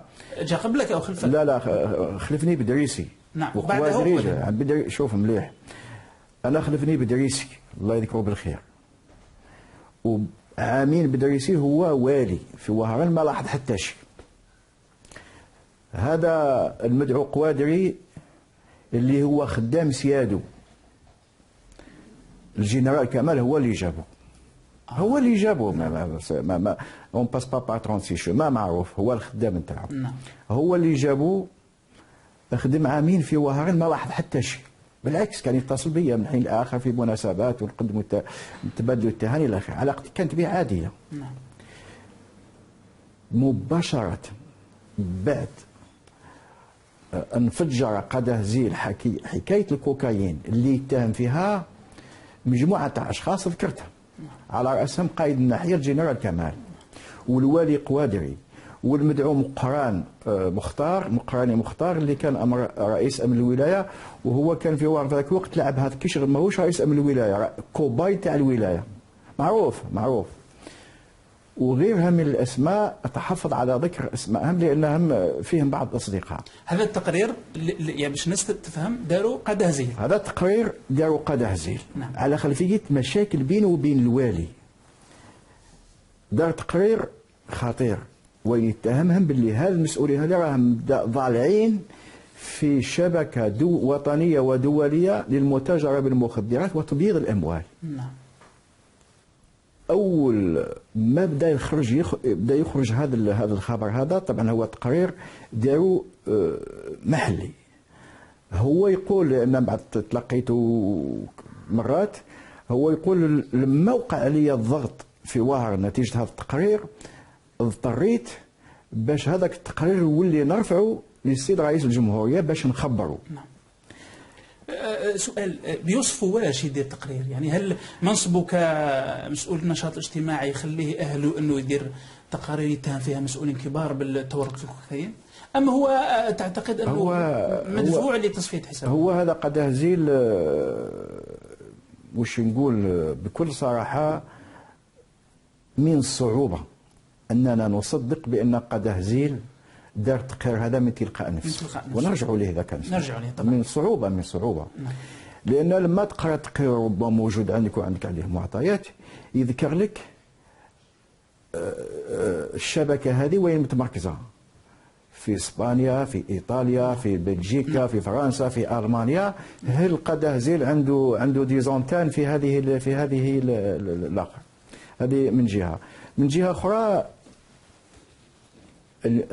حكايه الكوكايين في حد ذاتها، انا في هذاك الوقت لما الامور انفجرت، وهذا قبل ما يفتحوا التحقيق عليا، كانت الصحافه تتكلم على قدهزيل، لان لما قدهزيل التقرير نتاعو بلغ على السلطات، قائد الاركان في هذاك الوقت وممكن الرئاسه، قائد الاركان تحرك وقائد الناحيه تحرك، لانه قائد الناحيه العسكريه الثانيه مذكور في الجنرال كمال عبد الرحمن، ليس شخصا بسيطا، له ثقله في المسؤوليه، يرد اسمه في تقرير الكوكايين، شيء متهم خطير. اتهم. التقرير لما تطلع عليه تفهم باللي فيه البصمات نتاع المخابرات. أكيد. يعني بصراحه سي بشير، تعتقد انه قدهزيل مدفوع من المخابرات لتحطيم جنرال كمال عبد الرحمن؟ والله شوف سي محمد، انا ما نقدرش، ما عنديش معطيات دقيقه باش يعني نجزم في هذه القضيه، ولكن فيه البصمات. قدهزيل عندي وثيقه موجوده وين يقول خلال شهر مارس افريل ماي 2001 كنت على علاقه وعامل يوميه مع عقيد في المخابرات هنا في العاصمه ويعمل معاه على هذا الملف هذا. هذه قالها في تصريح؟ موجوده ومكتوبه، انا عندي وثيقه. نعم. وثيقه مكتوبه، هذه واحده. ثانيا هو يوم المحاكمه نتاعو يصرح ويقول باللي انا راني نتعامل مع الدياراس منذ 1974 مش 84.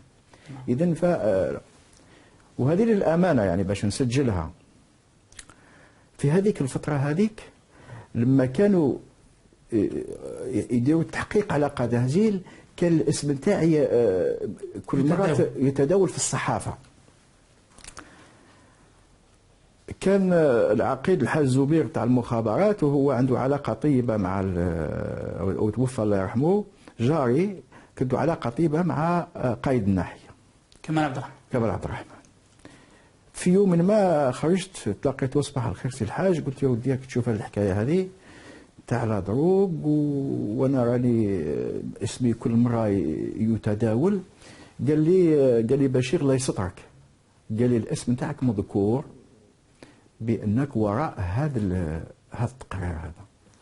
يعني اتهمت صراحه انك انت اللي دفعت قدهزيل. ما كانش عندهم شجاعه باش يتهموني صراحه، لان ما عندهم حتى دليل. اذا هي شكوك انك تقف وراء ما هيش صدير، هما لقاوها مطيه، داروها مطيه، لانني كانت علاقتي بقدهزيل طيبه وقدهزيل كان يتكلم عليا الخير في وهران، فبالتالي قالوا أو أوهموا من أراد أن يقتنع بكلامهم أن فريك هو الذي دفع قدهزيل لإعداد هذا التقرير، هو المدبر تاع التقرير. نعم.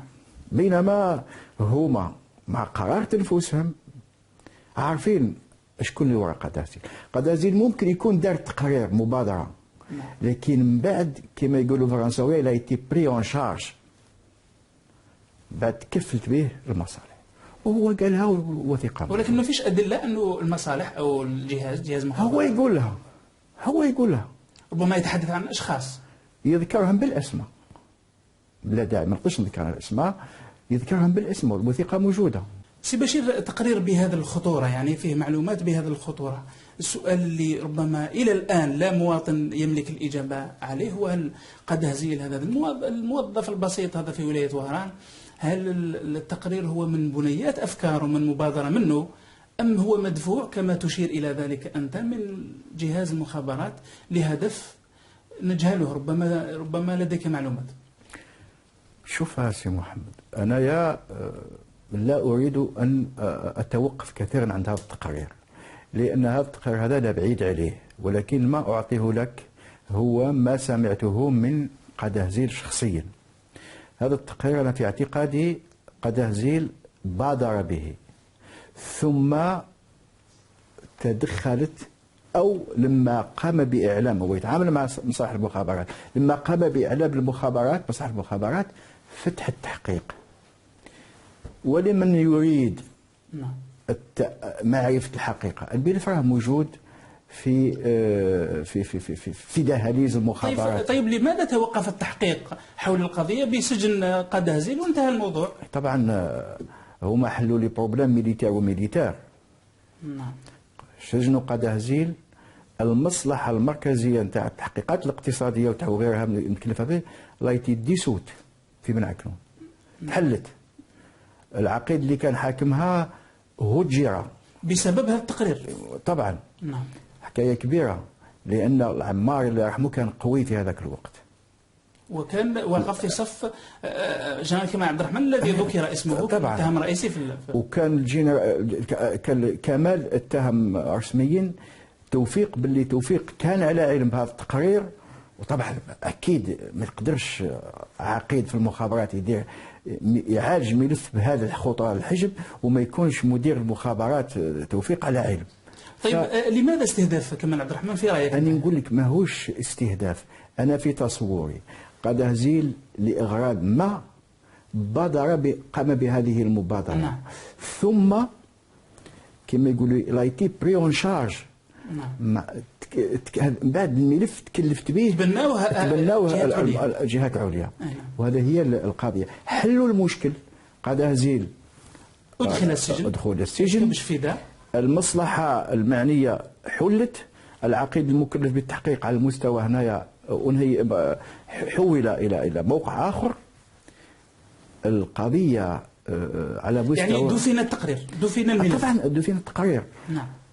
وإذا دفن إداريا في الذاكرة الجماعية للجزائريين يبقى. نعم. يبقى لأن في يوم ما كان هناك جنرال متهم في المتاجرة بالكوكايين في وهران، حبذا لو فتح التحقيق لمعرفة الحقيقة.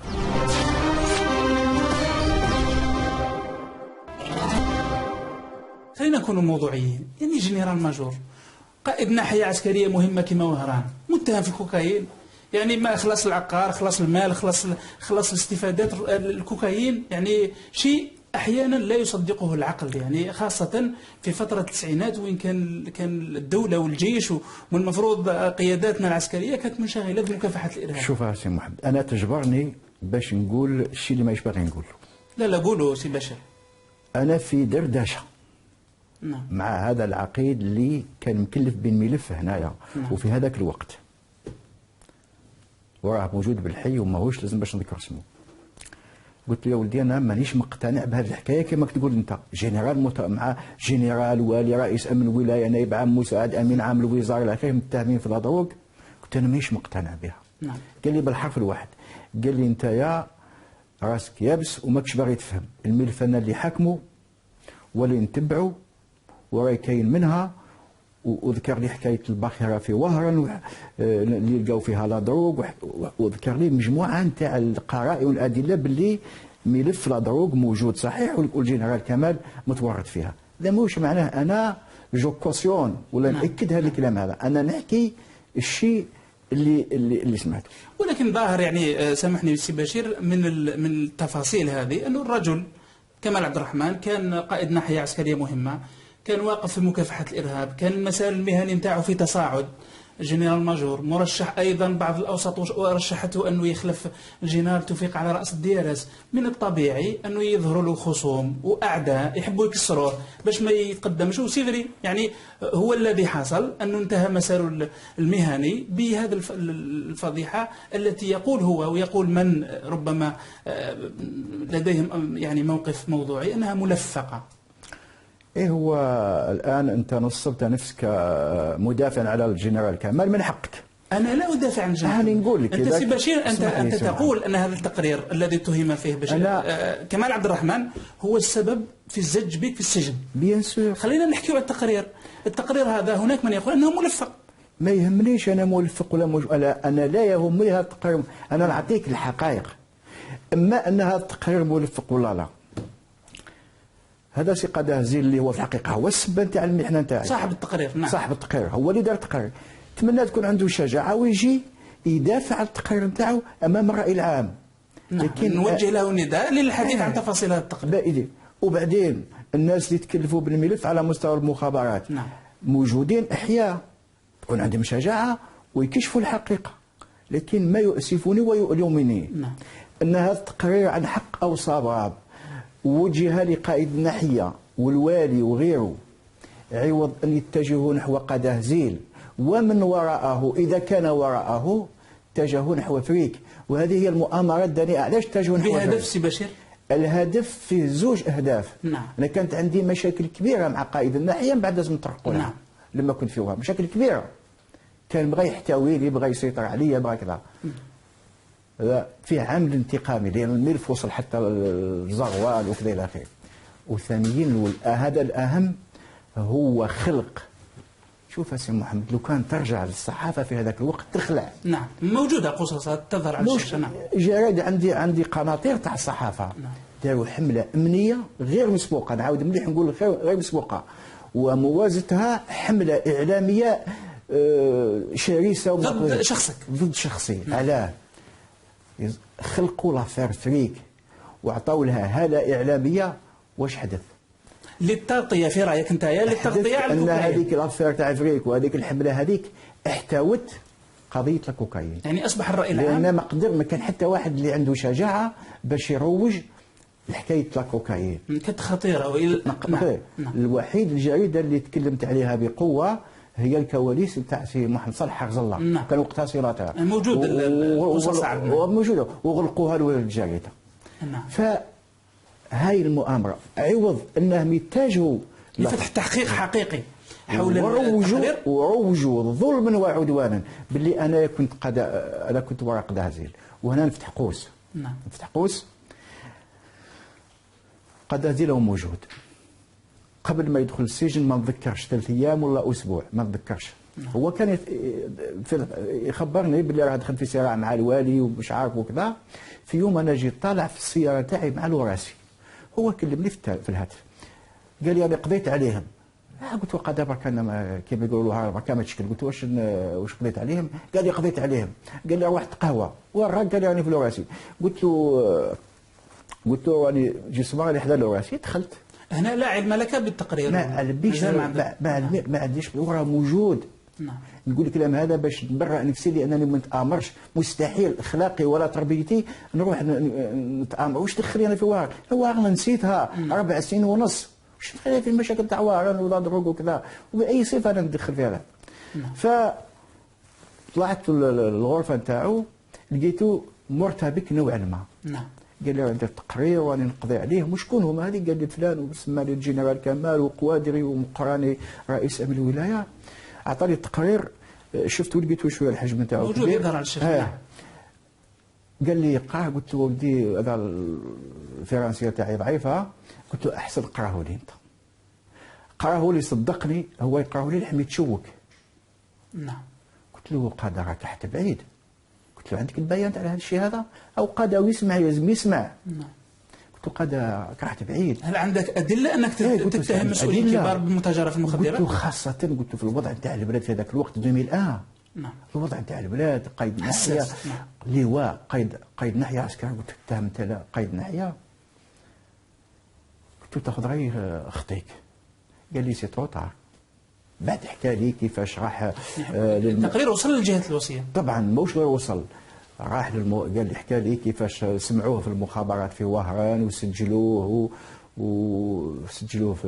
في يعني قال لي ما نقدرش ندير مارشاريه، قال لي سي تروطار تقرير صحيح. يعني ما سالتوش شكون اللي يعني ما يقدرش يقول، ما يقولوش هو لحد الان رسميا يقول لك انا هو.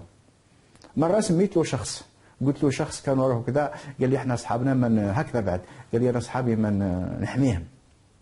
هذا قاد هزيل، رغم انه سي بشير دفع الثمن، يعني دخل السجن. طبعا هو كان يعتقد باش يحميوه، ولكن في هذاك الوقت هو يعتقد دخلوه السجن باش يحميوه؟ لا هو يعتقد باللي يدافعوا عليه، لكن في هذاك الوقت خطورة. تقصد كان ممكن يغتال اذا لم لا مش هذا هو، لا مش هذا هو كان يعتقد باللي الجماعه اللي معاه اللي وراه يحميوه ما يدخل السجن يخرجوه. ولكن ما حماوش هو قاعد يقول لك خلوني لان هول القضيه وخطورتها وقوه العماري، والعماري كان هو الرجل القوي، والجنرال كمال معروف من رجالات العماري المعروف، يعني ماهوش ولاو كل واحد يسلك راسه، وبالتالي الناس كل كما يقول الشاذلي الله يرحمه، الناس كل ركشت. يعني حتى ربما الذين وقفوا وراء التقرير لم يظهر لهم خبر، يعني سجن بالعكس، مش غير تواروا على الانظار. نعم. تواروا على الانظار، والملف طمس و ما عادش هضر عليه. نعم. ما عادش هضر عليه. نعم. تحقيق توقف طبعا، التحقيق. للتذكير سي بشير، التقرير يظهر في الشاشة، تقرير يحمل معلومات خطيرة جدا. يعني التقرير الذي قدمه قاد هزيل إلى السلطات العليا يقول بعث المخابرات والرئاسة ويعني وصل إلى كل الجهات وخرج حتى في الإعلام. التقرير يتكلم عن شبكة دولية للمتاجرة في المخدرات وتبييض الأموال، ومش أي مخدرات، في الكوكايين. شبكة دولية تنشط على محور الجزائر، المغرب، اسبانيا، بريطانيا، بلجيكا، ايطاليا، وعلى مستوى الوطني في تقريبا في كل ربوع الوطن، يعني في ولايات من الشرق من الغرب الى الجنوب.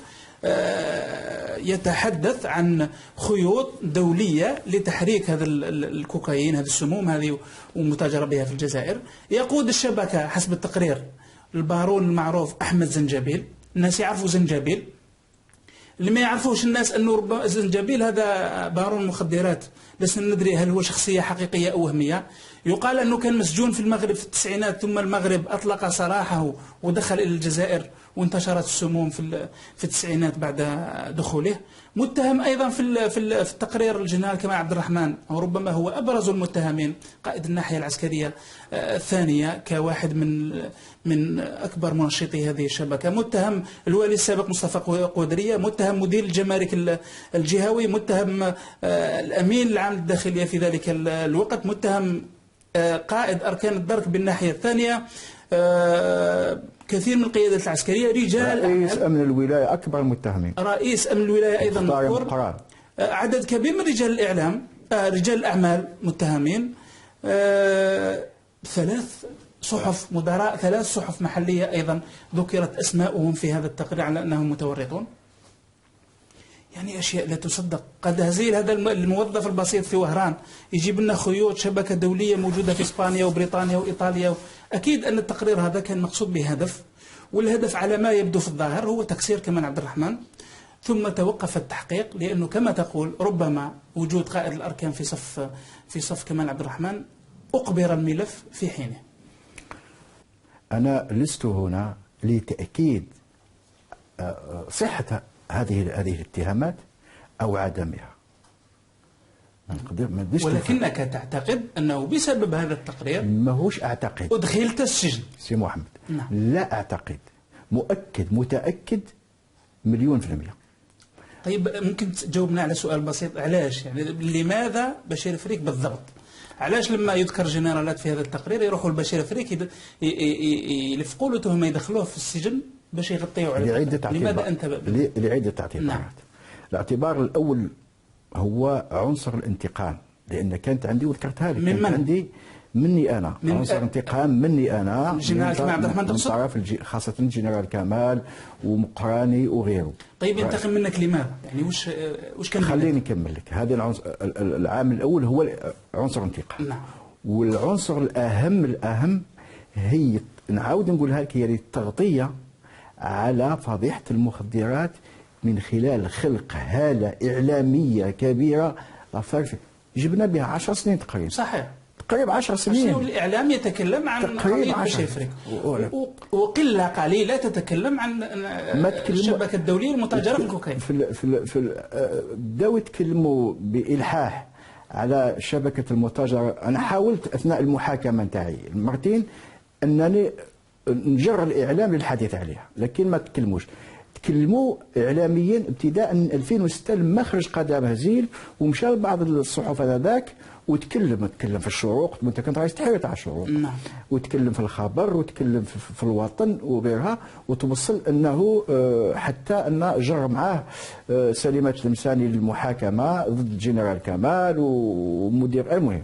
نعم. فالخلاصه ان في هذاك الوقت نجحوا في طمس قضية المخدرات بقضية فريك، ولكن كما تعلم الحق يعلو ولا يعلى. طيب الانتقام، علاش الجنرال كمال عبد الرحمن ينتقم؟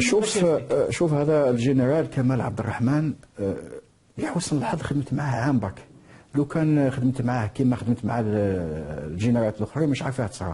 انت تعينت في وهران في 94. هو كان قبلك ولا جا بعدك؟ جا بعد. لا ما جا بعدي انا. هو جا في 96. نعم. خالف الجنرال بكوش. ودعني نعطيك تسلسل باش نسيروا لنفهم العلاقه اللي كانت بينك وبين الجنرال كمال عبد الرحمن. ما عندك شوف لازم نعرف مبدئيا الوالي وظيفيا وعمليا ما عنده حتى علاقه مع قائد الناحيه. اذا كان هناك علاقه عمل مع قائد القطاع العسكري اللي هو عضو في لجنه الامن الولائيه المؤسسه بموجب مرسوم رئاسي معروف في 83. الوالي وقائد الناحيه عمليا وظيفيا ما كانت حتى علاقه بيناتهم. هناك علاقه احترام، علاقه بروتوكوليه، علاقه تقاليد التعامل الى اخره فقط. خاصه لما يكون الوالي في مقر الناحيه الولايات، مقر النواحي وهران، قسنطينه، بشار، الى اخره. لما جاء هذا الجنرال كمال على راس الناحيه في 96 خبرني واحد صديق في الرئاسه، قال لي وجاكم قائد ناحيه حاول باش تكون مسافه بينك وبينه. قال لي راهو خلاط بالحرف الواحد، يعني احذر منهم. قال لي احذر منهم. طبعا بقينا جات من الصبح حوالي 15 يوم عيط لي بنوع من هكا من اللوم. قال الزملاء كل جاو داروا لي زياره مجامله وانت ما جيتش، علاش؟ زملائك الولاد قائد الناحيه كان تحت سلطته حوالي 10 الى 16 ولايه ومن ولايات 15 ولايه اعتقد. قلت له معليش اذا كان احتجت نجيك. رحت دخلت استقبلني قال لي فعلا كيف الزملاء نتاعك راهم جاوا وكذا.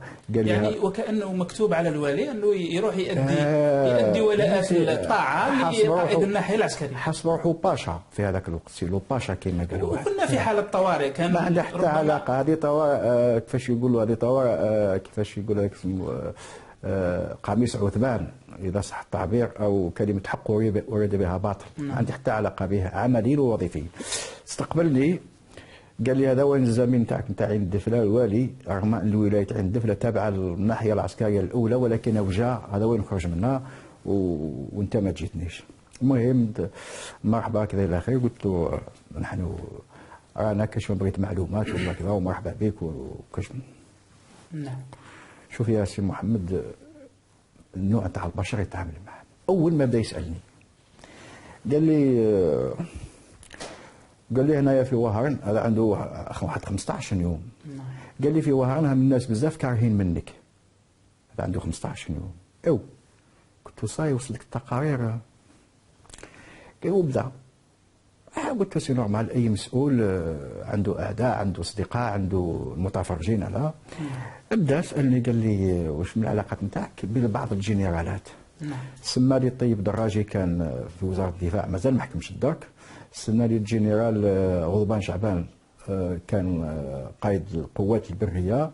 سما لي الجنرال بتشين، ونشفع عليها الجنرال بتشين لما قلت له نعرفوه قال لي هذا هو الزعيم الروحي نتاعي. لان بتشين كان كما يسموه لو بريزيدون بيس في وقت زروال. وربما سي بشير لانه كانت عنده خلفيه انك محسوب على الجنرال بتشين. ماهوش سقساني على نزار، قال لي ولد بلادك وكذا، وهذا يسقسان عليهم كل في الاصل نتاعهم من عندنا من هي. سقساني حتى على عباس وزيل، يعني ذهنيه عشائريه. الاسئله واضح الهدف تاعها. قال لي واش من العلاقه يعرف هذا واش شكون وراك. بعد قال لي راك تقول باللي زروال نسيبي. نعم. قلت له يا اخي شكون قال لك الكلام هذا؟ جامي انا قلت الكلام هذا وعمري ولا استعملت ترافيك دانفلونس، بالعكس الناس راهم يعرفوني. نعم. المهم شويه الاول لقاء بكل صراحه ما ارتحتلوش. كي جيت خارج عطاني كلمه، قال لي اون توليكا احنا ثاني ماناش ساهلين. ستا ميساج يعني رساله باللي انا ثاني راني هنا. والله بكل صراحه تمنيت ما رحتلوش. نعم. حوالي شهر وهنا تأزمت القضيه، عيط لي. راح تستقبلني كاس داي مكسرات، قال لي اليوم عندي واحد الاسئله نطرحهم عليك. قلت له تفضل حضرات. اول ما سالني قال لي علاه تعطي 15 نقطار ارض فلاحيه للجنرال بكوش. نعم. بنوع هكذا من يعني من الاستعلاء، كيشغل راني ارتكبت كبيره. لما شفت الورقه لقيت مجموعه نتاع نقاط، قلت له حضرتك يظهر لي كان مجموعه نتاع نقاط، واصل التساؤلات نتاعك ونجاوبك. قال لي علاش عطيت فيلا للكولونيل وهاب؟ الكولونيل وهاب هو اللي كان حاكم الامن الجهوي، الامن العسكري الجهوي، اسمه ماجنطا سيتي يعني. قال لي الكولونيل الكوموندا عبد القادر حاليا راه جنرال وانسان محترم ومثقف وكنت على علاقه طيبه به. قال لي هذا راه يظل معاك في المكتب وتخرج معاه عباره عن الظل نتاعك، واش كان بيناتكم؟ نعم. ثم قال لي عندك اف 5 في وهران، كيفاش تدي انت اف 5؟ قلت له هذا مكان. قال لي هذا مكان. صدقني هو يهضر والدم نتاعي يغلي. اكيد هو استنطاق هذا. استنطاق. نعم. قلت له حضرات لو كان على بالي انا باللي في يوم ما جنرال يوجه لي هذا النوع نتاع الاسئله راني جيت، راني بالك جنرال ثاني ولا جنرال كيما انت ولا كولونيل ولا ما عرفتش. قلت له ولكن هذه الاسئله هذه راني درك في السنه التاسعه ولا مش عارف ولا الثامنه تاعي كوالي ما وجهها لي لا وزير الداخليه لا رئيس الحكومه لا في الرئاسه. ولكن ما عنده حتى صفه قانونيه يوجه لك هذه الاسئله. ما كان حتى صفه لا قانونيه. طيب علاش قبلتها يعني من المفروض؟ لا درك نفهمك. قبلتها ذرعا كيفاش نقولوا باش نبينوا لا بون فوا تاعها تجنبا للمشاكل معهم. نعم. قلت له شوف حضرات يظهر لي راك غلط. قلت له راك رحت بعيد، وهذه الاسئله هذه كما تقول لك ما يقدر الناس اللي مسؤولين عليها مباشره قلت باي صفه توجه لي هذا النوع تاع الاسئله. نعم. قلت له راك غلط حضرتك. قلت له راني والي معيب بي مرسوم، مش معقول انت تستجوبني بهذه الطريقه هذه. قال لي ممكن يطلب مني تقرير ولا حاجه باش نعرف واش نقول. يطلب منك تقرير ضد الوالي ولا على والي باي صفه. المهم قلت له شوف حضرات باش نتفاهموا. قلت له احتراما لهذاك الرتبه نتاعك وهذا الموقع هذا والمؤسسه اللي تمثلها نجاوبك بصدق، لكن هذه الاولى وهذه الاخرى، واني في المستقبل نرفض اي سؤال من هذا النوع هذا. تذكر باش ما ننساش سالني على ميناء وهران بإلحاح. نعم. قال لي واش من العلاقه نتاعك بميناء وهران؟ وضحت له العلاقه الوظيفيه الى اخره. واش كان كذا. هذه معقوله لان يسالني ولكن هو عنده خلفيه.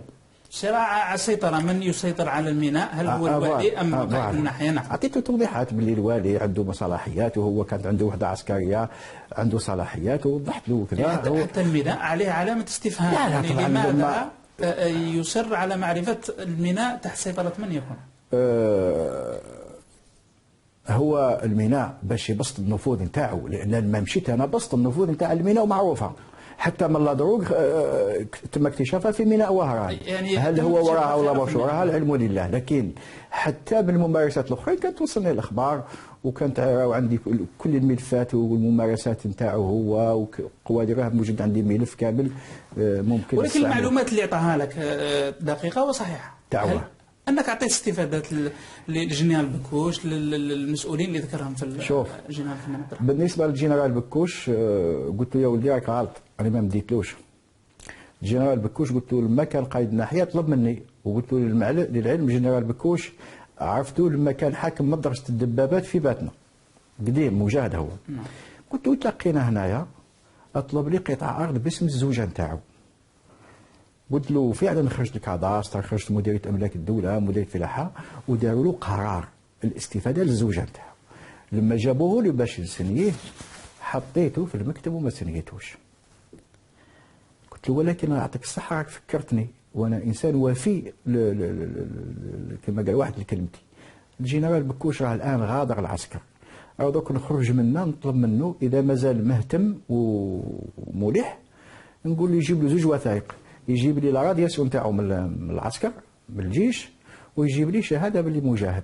وعلاش سي بشير الحرص انك تعطي استفاده للجنرال؟ يعني تزيد له مجاهد، تزيد المال للبحر، يعني ما في عوض الاستفادات هذه تروح للمواطنين الفقراء. هي والله غالبا حرص انك تمدها الجنرال. سي محمد روح شوف الوضع نتاع الجنرال كمال، الجنرال بكوش لو كان موش التقاعد نتاعو ويطلب، موش الجنرال تقول كيف تسمح لك تقول لي زيد المال البحر يسمح هنايا. واش يطلب المرتب الجنرال محترم، الدوله تكفل مرتب محترم للجنرال. الجنرال وعنده ولادته وعنده كذا، وفي ثاني القطعه ارض ما داهاش كجنرال، داها كمجاهد.